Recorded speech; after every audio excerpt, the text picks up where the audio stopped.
Hi guys, నా పేరు Neville Anand. Welcome to social post entertainment. ఇక మనం బిగ్ బాస్ హౌస్లోకి పోదాం.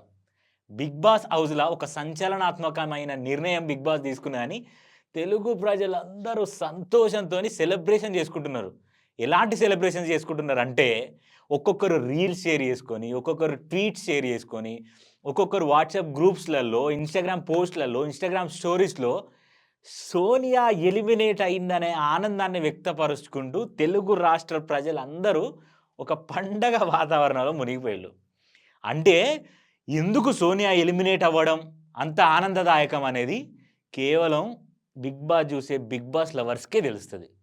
ఎందుకంటే సోనియా చూపించే విధానం అవ్వచ్చు, సోనియా మాట్లాడిన విధానం అవ్వచ్చు, సోనియా ఆడిన విధానం అవ్వచ్చు, సోనియా ఇంకొక మనిషిని మాట్లాడనివ్వకుండా ఆమె పాయింట్స్ రైజ్ చేసి డిఫెండ్ చేసుకొని ఒక మనిషికి పిచ్చి లేచేటట్టు చేసి ఒక మనిషి మైండ్‌ని మొత్తం డిస్ట్రాక్ట్ చేసి ఎంత ఆగం చేసిందో అది బిగ్ బాస్ చూసేటోళ్ళకే తెలుస్తది. మీకు తెలుస్తది, మాకు తెలుస్తది, మనందరికి తెలుస్తది.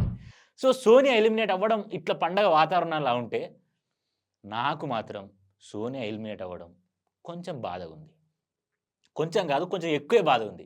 సో, ఆ బాధేంది అసలు సోనియా ఎలిమినేట్ అయితే నాకెందుకు బాధ అనిపిస్తుంది అనే దానికి నేను పాయింట్స్ చెప్తా. అండ్ సోనియా ఎలిమినేట్ అవ్వడానికి సంతోషకరం ఏముంది? ఒకవేళ ఆ సంతోషం మనకి ఎన్ని రోజులు ఉంటది? ఆ సంతోషం మనకు ఉన్నన్ని రోజులు ఉంటదా? మళ్ళీ సోనియా గారొచ్చి రీ ఎంట్రీ ఇవ్వొచ్చా? అనే దాని గురించి కూడా మాట్లాడుకుందాం. మరి సోనియా ఎలిమినేట్ అయిన సంగతి ఆదివారం రాకముందుకే మనకు శనివారమే తెలిసింది. మనకు శనివారమే తెలవడంతో పాటు శుక్రవారం నుంచే అర్థమైంది. ఆ అర్థం అవ్వడానికి గల కారణాలేంది? అవి గూడా మనం మాట్లాడుకుందాం. సో, శనివారం జరిగిన బిగ్ బాస్ హౌస్‌లో ఏదైతే నాగ్ సారబ్ వచ్చేది ఉంటదో, ఆ రోజు ఏం జరిగిందో మనం మాట్లాడుకుందాం. నాగమామ వచ్చాడు. వచ్చి రాగానే ఒక డాన్స్‌తోని అలరించాడు. అలరించిన తర్వాత మన టీవీలోకెళ్ళిండు. మన టీవీలోకెళ్ళిన తర్వాత డైరెక్ట్ నేను పాయింట్ ఆఫ్ వ్యూని మొత్తం చెప్తా. తర్వాత ఒక్కొక్కరు ఏమన్నారు, ఎవరెవరిని జీరో అన్నాడు, ఎవరెవరిని హీరో అన్నారు అనే దాని మీద మనం సెపరేట్ ఇంకో వీడియో చేద్దాం. బట్ దానికంటే ముందు ఈ వీడియో మనం మాట్లాడుకుందాం. Overall opinion. నాకిది ఆనందంగా చేయాల్సిన వీడియో కాబట్టి నేను ఇది ఓవరాల్ ఒపీనియన్ చేస్తున్నా. సో, వచ్చి ఒక్కొక్కరు ఒక్కొక్కరిని హీరో ఎవరు, జీరో ఎవరు అని చెప్పేసి నాగార్జున సార్ అడిగాడు. ఈ అడిగిన దాంట్లో హీరో ఎవరు, జీరో ఎవరు అనే దాంట్లో అందరూ నాగమణికంఠని ఒక ఆటలో బొమ్మను చేసిల్లు. ఒక ఆటలో బొమ్మను చేసి నాగమణికంఠని అందరూ జీరో చేసిల్లు. ఇప్పుడు నాగమణికంఠ మైండ్ అంతా డిస్ట్రాక్ట్ అయిపోయింది గాయ్స్. నాగమణికంఠ మైండ్ అంతా డిస్ట్రాక్ట్ అయిపోయి పాపం ఆయనకి ఏం అర్థమైతలేదు. అదే నాగార్జున సార్ అడిగింది. ఏమని? "అమ్మా నాగమణికంఠ నీకు అర్థం అవ్వట్లేదు అని నువ్వంటే, మరి నువ్వు ఆదిత్య ఓంని స్వాప్ చేసినప్పుడు అది నీ డెసిషనే కదా సొంతగా. మరి సొంతమైన నీ డెసిషన్ అయినప్పుడు నువ్వు ఎందుకు మళ్ళీ ఇంకో దాని మీద స్టాండ్ తీసుకోలేకపోతున్నావు? నువ్వు ఒక్క దాని మీద స్టిక్ ఆన్ అయ్యుండు. ఒక్క దాని మీద స్టాండ్ తీసుకో. ఆ ఒక్క దాని మీద స్టాండ్ తీసుకుంటే నీకు అర్థమవుతది. ఎమోషనల్ అవ్వకు. ప్రాక్టికల్ ఉండు. సిట్యుయేషనల్ ఉండు" అని నాగ్ సారు నాగమణికంఠకి చెప్పిండు. మనోడు గూడా ఇలా కళ్ళు తెరిచి, "నాకేం అర్థం అవ్వట్లేదు సార్. ఆ సిట్యుయేషన్‌ని ఎలా బ్యాలెన్స్ చేయాలో నాకు అర్థం అవ్వట్లేదు సార్" అని ఇట్లా పెడుతుండు. అవన్నీ చేస్తే కాని పని. నార్మల్ టైమ్‌లో కంటెంట్ ఎట్లియాలో మనోడికి తెలుసు. నాగ్ సార్ వచ్చిన వరకే వీళ్ళ ఏషాలన్నీ తగ్గి, ఓ పెద్ద స్కూల్‌లో ప్రిన్సిపాల్ దగ్గరికి పోతే ఎట్లుంటదో అట్లా ఫీల్ అయితారు. రియాలిటీస్ అన్నీ నాగ్ సార్ ఏసుకుంటాడు కాబట్టి అట్లా ఫీల్ అయితారు. ఇంక పోతే వచ్చి నబీల్‌ని చాలా మెచ్చుకున్నాడు. ఈ విషయంలో నేను హ్యాట్స్ ఆఫ్ చెప్తా. ఎందుకంటే ఒక ట్రూ ప్లేయర్‌ని, ఒక హానెస్ట్ పర్సన్‌ని బిగ్ బాస్ ఎప్పుడు మెచ్చుకోదా అనే దానికి అట్లా ఏం గాదు, బిగ్ బాస్ ఖచ్చితంగా మెచ్చుకుంటది అనేది సాటర్‌డే ఎపిసోడ్‌లో మనకు కనబడ్డది. అండ్ నిఖిల్‌ని జీరో అని సీత చెప్పిన మాటలవ్వచ్చు, నిఖిల్‌ని జీరో అని ప్రేరణ చెప్పిన మాటలవ్వచ్చు, మీరు ఎంతమంది వాళ్ళిద్దరి మాటల్ని సపోర్ట్ చేస్తున్నారో కింద ఖచ్చితంగా కామెంట్ చేయండి. And Prerana was heroine yesterday. ఎందుకు హీరోయిన్ అంటే ప్రేరణ రైజ్ చేసిన పాయింట్ చాలా క్లారిటీ ఉంది. సార్ వాళ్ళు ముగ్గురే కనిపిస్తారు సార్. వాళ్ళు ముగ్గురు ఏదైనా వాళ్ళ ముగ్గురు అడ్జస్ట్ చేసుకొని ఇంతమంది పాయింట్స్ చెప్పినా గూడా దాని అబద్ధాన్ని కూడా నిజంగా వాళ్ళు చేసుకొని ఆ నిజంలో ఒక ట్రూత్‌ని ఎంకులాడుకొని దాని మీదనే ఉంటారు సార్ అని ప్రేరణ చెప్పిన పాయింట్‌కి అవ్వ ప్రేరణ సూపర్ అవ్వ. ఇకపోతే సీత. జీరో ఎవరు అనంటే నిఖిల్‌ని జీరో అన్నది. Absolutely he was zero. నీకే కాదు నాకు అనిపిస్తుంది అని నాగార్జున సార్ గూడా అన్నాడు. ఎందుకంటే మనోడిని సోనియా నడిపిస్తది. సోనియా ఆడిస్తది. సోనియా వాడిస్తది. సోనియా మాట్లాడిస్తది. సోనియా మాత్రమే నిఖిల్‌కి ఒక ఆధారం అయిపోయింది హౌస్‌లో మనమంతా జూసినాం.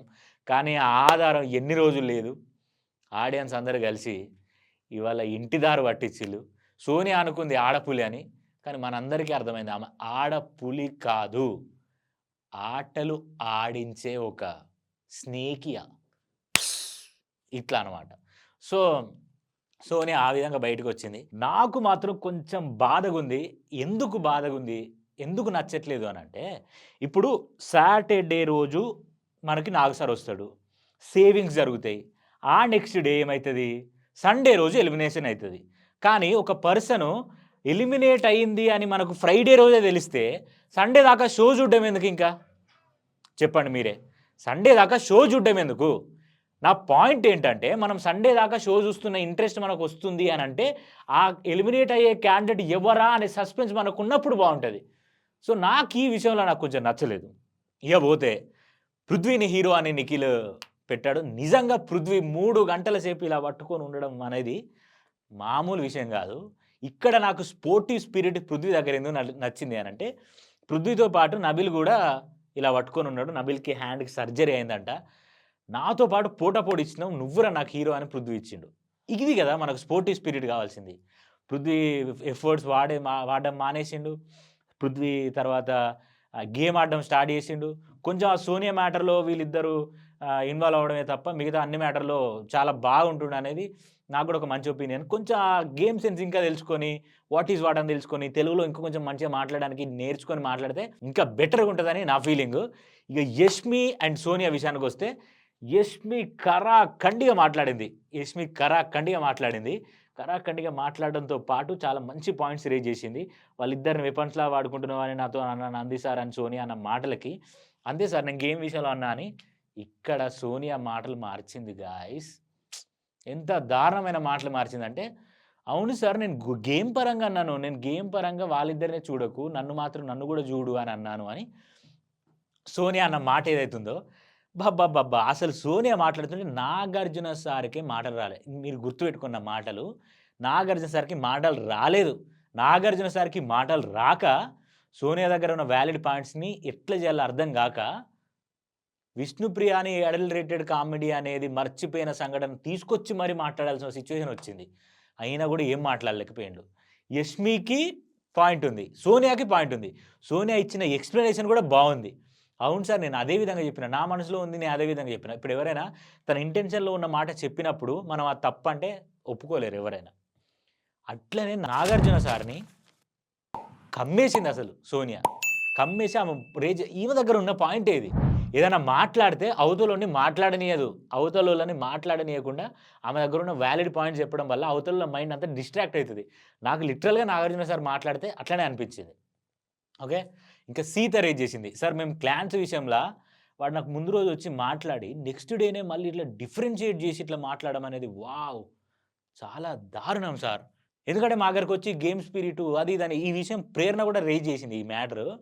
మా దగ్గరకొచ్చి ముందు రోజు అరే! మనం ఇలా ఉందాంరా, అలా చేద్దాం. మన హౌస్ అందరం యునైట్‌గా ఉందాం. వైల్డ్ కార్డ్ ఎంట్రీస్‌ని ఆపుదాం. అది ఇది అని మాట్లాడిన వాడే మళ్ళీ సాయంత్రం వచ్చి నాకు ఇదంతా కాదు. నా క్లాన్ ఇంపార్టెంట్ అని మాట్లాడడం అనేది వామ్మో! నేను డైజెస్ట్ చేసుకోలేకపోయాను సార్. నేను అడిగిన విషయంలో కూడా సోనియా వచ్చి ముందుకు మాట్లాడిందనేది నాకు నచ్చలేదు సార్ అని అన్నది. చిన్న బ్రేక్ తీసుకుంటా చిటికలో వచ్చేస్తా అన్న తర్వాత బ్రేక్ ఇయ్యకుండా అక్కడ ఏమైందంటే సోనియా అండ్ సీతకి మధ్యలో జరిగిన కన్వర్జేషన్ ఏదైతుందో అది చూపెట్టిండు.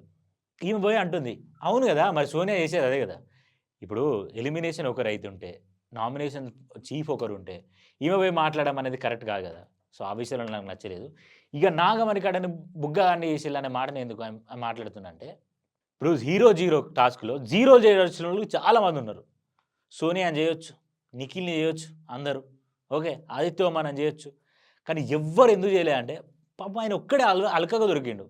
నాగమణికంట ఒక్కడే అలకగా దొరకడం వల్ల అందరూ తీసుకుపోయి స్టాంపేసి 0, 0 అంటే మనోడికి మైండ్ అంతా డిస్ట్రాక్ట్ అయితుంది.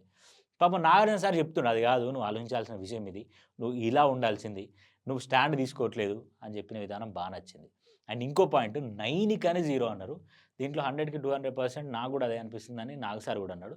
100కి 200, 300, 400% నాకు గూడా అనిపిస్తుంది. 9కి ఏమున్నది సైలెంట్‌గా కూర్చుంటది. ఏమో ఆలోచిస్తది ఇట్లా. ఆడడానికి పోయినావా? లేకపోతే ఏంది? ఫస్ట్ 2 వీక్స్‌లో చాలా బాగుంది నైనిక. ఆ 2 వీక్స్‌లో గేమ్ స్పిరిట్ కనపడ్డది. ఖచ్చితంగా విన్నర్ క్వాలిటీస్ ఉన్నాయని మనం అనుకుంటే కంప్లీట్ డ్రాపౌట్ అయిపోయింది. అది అంతా అందరికి అర్థమైంది. నాగార్జున సార్ కూడా మొహం మీదే చెప్పేసిండు. ఇకపోతే Nabeel Afridi, wow boy, you became most favourable to Telugu audience. ఈయన హానెస్టీ అవ్వచ్చు, ఆయన గేమ్ ప్లే అవ్వచ్చు, అందరికీ నచ్చి అందరూ ఓట్లేసి నామినేషన్స్లో నుండి నబీల్ అఫ్రిదిని సేవ్ చేసిన విధానం చాలా హానెస్టీ. అసలు ఈ వీక్ అందరికీ బిగ్ బాస్ అంటే ఒక హానెస్ట్ ఫీలింగ్ వచ్చింది. బిగ్ బాస్ అంటే అందరికీ ఒక వావ్ అనే ఫీలింగ్ వచ్చింది. మణికడని ఇలా చేసి, and Prerana was heroine of the house. Prerana heroine లాగా కనబడ్డది నాకు. ప్రేరణ ఎంత ముద్దుగా మాట్లాడింది, ఎంత క్యూట్గా మాట్లాడింది, ఎంత మెచ్యూర్డ్గా పాయింట్ రేజ్ చేసింది. చాలా ఆనందంగా అనిపించింది, చాలా సంతోషంగా అనిపించింది నాకైతే. బిగ్ బాస్ చూసినందరికీ ఇది సంతోషకరమైన విషయమే. సో ఇంకా ఆదిత్య ఓంని నబీల్ చేసిన ఇమిటేషన్లో మెచ్చుకున్నాడు. అండ్ ఫీల్డ్స్ పర్సన్ కూడా ఆయన స్టార్టింగ్లో వచ్చిండు, ఆ పాయింట్ రేజ్ చేసి సోనియాని అడుగుతా అనుకున్నా, ఆ పాయింట్లో అడగలేదు. సో విష్ణుప్రియని పృథ్వీ మ్యాటర్లో వేసుకున్నాడు. అమ్మ నువ్వు అనే మాటలు, చేతికి గాజులు వేసుకొని బొట్టు విల్ల పెట్టుకొని నువ్వు మాట్లాడే మాటలు ఎట్లా పోర్ట్రేట్ అవుతున్నావు చూసుకో అని విష్ణుప్రియ అన్నాడు. ఇంకొంచెం గట్టిగా విష్ణుప్రియని వేసుకుంటే బాగుండని నాకు అనిపించిన ఫీలింగ్. సో ఇట్లా హీరోలు జీరోల గురించి ఎపిసోడ్ అంతా రన్ అయింది. 1 అవర్ ఎపిసోడ్లో ఇదే జరిగింది. అండ్ 1 అవర్ ఎపిసోడ్లో ఇది జరగడంతో పాటు ఆదిత్య ఓం అన్న గురించి ఏం బ్యాడ్గా మాట్లాడకుండా ఉండడం అనేది I was so felt happy. Okay, మీకు కూడా ఏమనిపించిందో ఆదిత్య ఓం అన్న గురించి కింద కామెంట్ చేయండి. అండ్ ఇంకపోతే నబీల్ సేవ్ అవ్వడం అనేది చాలా అంటే చాలా వరకు వరంగల్ ప్రజలకి చాలా ఆనందంగా ఉంటుంది. నాట్ ఓన్లీ వరంగల్ ప్రజలు, తెలుగు ప్రజలకు అర్థమవుతుంది ఎంత ఆనందదాయకంగా, ఎంత హ్యాపీగా, ఎంత మెచ్యూర్డ్గా నబీల్ అఫ్రిది ఆడుతున్నాడనే సంగతి అందరికీ అర్థమవుతుంది. సో ఇంకా ఇన్ డీటెయిల్గా ఒక్కొక్కరి విధానం ఎలా ఉంది, ఒక్కొక్కరి విధానం సాటర్డే వరకు ఎలా ఉంది, వాళ్ళ బిహేవియర్లో చేంజెస్ ఏమొచ్చినాయి, వాళ్ళ యాటిట్యూడ్స్లో డిఫరెన్స్ ఏమొచ్చింది, వాళ్ళ మాటలలో ఏమవుతుంది, ఎలిమినేషన్ పాయింట్స్లో ఎవరు నామినేషన్స్లో ఎక్కువ పాయింట్స్ రేజ్ చేసడానికి అవకాశం ఉంది. సో ఇలాంటి బ్రీఫ్ అనాలిసిస్తో ఇంకో వీడియోతో మళ్ళీ మీ ముందుకు వస్తా.